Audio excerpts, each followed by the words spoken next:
नमस्कार साथियों, स्वागत है आपका हमारे चैनल में। आज की इस वीडियो में हम बात करने वाले हैं यूपी टेट और सुपर टेट से रिलेटेड बात। साथ ही हम टीजीटी पीजीटी के बारे में भी बात करेंगे। अब जैसे कि आप सभी जानते हैं, यूपी टेट को लेकर अभी बात चल रही है और आप सभी को बता देना चाहते हैं, क्योंकि जैसे कि बहुत से लोग सोच रहे होंगे कि यूपी टेट जिनका भी क्वालिफाई है वो नहीं देंगे, लेकिन आप सभी से को यही कहना चाहेंगे कि आप जो भी यूपी टेट पास है वो भी आप इस एग्ज़ाम को ज़रूर से दें, और जो पास नहीं है वो तो डेफिनेटली इस एग्ज़ाम को देने ही वाले हैं, क्योंकि जो पास हैं अगर वो देंगे तो उनकी प्रिपरेशन का और भी पता चल जाएगा और उनकी प्रिपरेशन स्ट्रांग हो जाएगी और मार्क्स भी इंक्रीज़ हो जाएंगे। और जो पास नहीं है वो और अच्छे से तैयारी कर लें, इस बार पास कर लें, क्योंकि आप जानते ही हैं कि भर्ती तो बहुत दिनों से आई ही नहीं है और साथ ही उसके यूपी टेट भी कुछ सालों से नहीं हो रहा है। अगर मौका मिले तो उस अवसर का अवश्य लाभ उठाना चाहिए। इसीलिए जो भी कैंडिडेट यूपी टेट देने वाले हैं वो प्रिपरेशन कंटिन्यू करें, और क्योंकि ये बहुत जल्द आपको नोटिफिकेशन देखने को मिलने वाला है। साथ ही आपको आने वाले समय में सुपर टेट शिक्षक भर्ती 2026 आपको देखने को मिल सकती है। तो सबसे सुनहरा और शायद आखिरी बड़ा मौका हो सकता है जब आपको शिक्षक भर्ती मिले, क्योंकि इतना संघर्ष करने के बाद भी अभी भी भर्ती नहीं आ पाई है। जब भी आएगी तो आप उसको सीरियसली लें, उसमें अपनी एक सीट को फाइनल करें। अब बात करें कि अगर प्राथमिक विद्यालय में कुछ चेंजेस होंगे, अगर टीजीटी पीजीटी या सुपर टेट एग्जाम अगर रिलेटेड कोई भी चेंज होने वाला है, जैसे कि आप जानते ही हैं कि प्राथमिक विद्यालय में 35-40 हज़ार पदों की भर्ती संभावित है। उसी के साथ ही अगर टीजीटी पीजीटी में बात की जाए तो 20 से 25 हज़ार के समथिंग बताई जा रही है कि जो अब तक की सबसे बड़ी वैकेंसी होने वाली है। अभी कहा तो ये भी जा रहा है कि 30 हज़ार के समथिंग वैकेंसी आएगी, लेकिन न्यूज़पेपर के माध्यम से हम ये बिल्कुल भी फाइनल नहीं कर सकते कि इतनी ही वैकेंसी आने वाली है, क्योंकि ऑफिशियल नोटिफिकेशन आ जाने के बाद ही क्लियर किया जा सकता है कितनी वैकेंसी आएगी। लेकिन एक ऑन एन एवरेज बता सकते हैं कि 20 से 25 हज़ार तो रहने ही वाली है, और 40 हज़ार प्लस या 40 हज़ार के समथिंग आपको प्राथमिक शिक्षक भर्ती भी देखने को मिलेगी। तो आपको बहुत जल्द 2027 चुनावी साल है और 2026 में सरकार का फोकस जो भी भर्तियां उन्होंने नहीं की हैं, ज़्यादातर उन्होंने शिक्षा विभाग को लेके ही कोई भर्तियां नहीं की थी, तो उसको लेकर अब वो काम करने वाले हैं। जैसे कि आप देख ही रहे हैं कि एलटी ग्रेड का भी फॉर्म फिलअप होना स्टार्ट हो गया, उसमें भी काफ़ी अधिक संख्या में वैकेंसी, और उसके साथ ही आप देख रहे हैं जीएसटी प्रवक्ता भर्ती जो 1516 पदों के लिए, उसका भी एप्लीकेशन फॉर्म स्टार्ट हो गया है। तो ये लास्ट टाइम होगा कि super TET primary, super TET junior, TGT PGT, LT grade सब एक ही साल में आने का चांस है। तो जो भी कैंडिडेट पिछले कई सालों से 2021-22 में आपने देखा ही होगा कि 16,000 प्लस 4,000 बाकी वैकेंसी, और अब 7 महीने के बाद अंडर प्रोसेस पूरी तरह से काम हो रहा है, वही माहौल 2026 में भी रिपीट हो सकता है। बस शर्त ये है कि आप तैयार रहें, क्योंकि भर्तियाँ बहुत जल्द आने वाली हैं।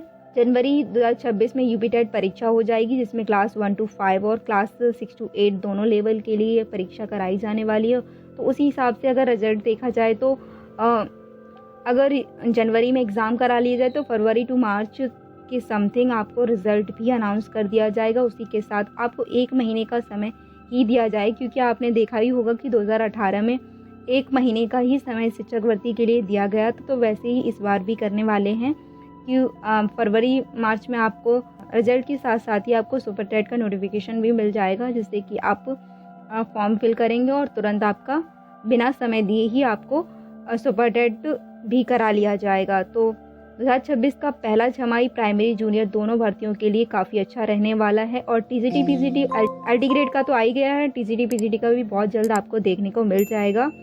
इस वीक अगस्त, सितंबर, अक्टूबर के समथिंग ही आपको इसका भी नोटिफिकेशन 3 मंथ्स के अंदर आपको देखने को मिल सकता है। तो 1 to 5 सिर्फ डीएलएड वालों के लिए ही है। अगर बात की जाए तो 6 to 8 ऐसा है कि जिसमें डीएलएड एंड बीएड दोनों ही अप्लाई कर सकते हैं। तो आप जो भी डीएलएड कैंडिडेट हैं वो भी 1 to 5 प्लस 6 to 8 दोनों के ही टेट को दें, जिससे कि आप 6 to 8 की अगर वैकेंसी आती है तो आप उसमें भी अप्लाई कर पाएंगे। इसीलिए दोनों लेवल पास करने पर आपको डबल मौके मिल सकते हैं, प्राइमरी जूनियर, और दोनों में अप्लाई करेंगे तो किसी में तो आपकी एक सीट फाइनल हो ही जाएगी। अगर सिलेबस की बात करें तो काफ़ी लोग परेशान होते हैं कि सिलेबस चेंज होगा क्या नहीं।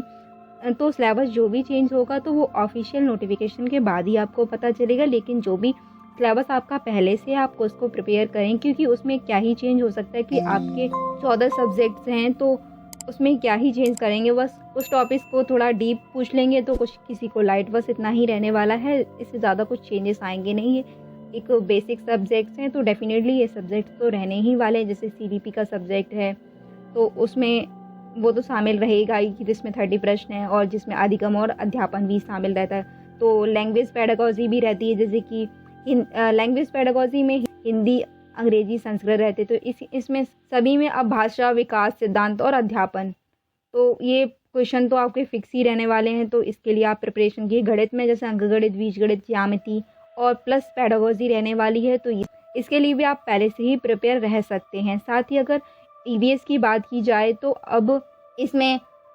हिस्ट्री, ज्योग्राफी एंड सिविक्स मतलब पॉलिटी एंड साइंस सभी इंक्लूड रहता है। तो इसके लिए आपको काफ़ी प्रिपरेशन लगती है, क्योंकि इसमें कोई फिक्स नहीं होता है कि कौन सा क्वेश्चन कहाँ से रहे। तो डेफिनेटली ये पोर्शन आप पहले से ही इसके कुछ बेसिक्स को क्लियर रखिए, जो कि अगर वो क्वेश्चंस आते हैं तो वो तो नहीं छूटने चाहिए आपके।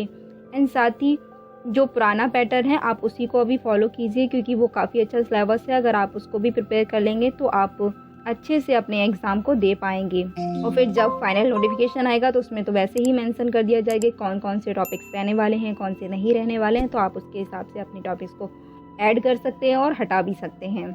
तो UP TET सिर्फ एक एग्ज़ाम ही नहीं है, ये एक सीढ़ी है जो कि आपको सुपर टेट तक ले जाती है, क्योंकि आप सुपर टेट का एग्ज़ाम तभी दे पाते हैं जब आप UP TET में आप पास होते हैं। अगर आप UP TET में पास हो जाएंगे तो आप सुपर टेट के लिए एलिजिबल हो जाएंगे। तो आप सबसे पहले तो अपने UP TET पर फोकस कीजिए, उसके बाद आप सुपर टेट के लिए प्रिपेयर रहिए। और 1 to 5 लेवल में हमेशा की अगर देखा जाए तो 1 to 5 लेवल में 20 to 35 लोग ही पास करते हैं। एंड 6 to 8 लेवल में अगर देखा जाए तो 10% यानी कि 100 में सिर्फ 10 लोग ही इस फॉर्म में पास होते हैं। तो सिर्फ 1 लाख पास होंगे, तो आप सोचिए 1 लाख में अपनी जगह बनाना कितना ज़रूरी है। वैकेंसी तो इतने नंबर्स में आती नहीं है, तो इसीलिए आपको थोड़ा कंपटीशन भी हाई, क्योंकि इतने समय से अगर कुछ नहीं आया है, कोई वैकेंसीज़ नहीं आई हैं, अगर सुपर टेट भी नहीं आया, सुपर टेट भी नहीं है, तो काफ़ी बच्चे काफ़ी टाइम से इंतज़ार करें। तो डेफिनेटली इस बार थोड़ा कंपटीशन ठीक रहने वाला है, तो आप इसके लिए अच्छे से प्रिपरेशन करें। आज की वीडियो में बस इतना ही, मिलते हैं अगली वीडियो में एक लेटेस्ट अपडेट के साथ। तब तक के लिए जय हिंद, जय भारत। वीडियो को एंड तक देखने के लिए thank you so much for watching.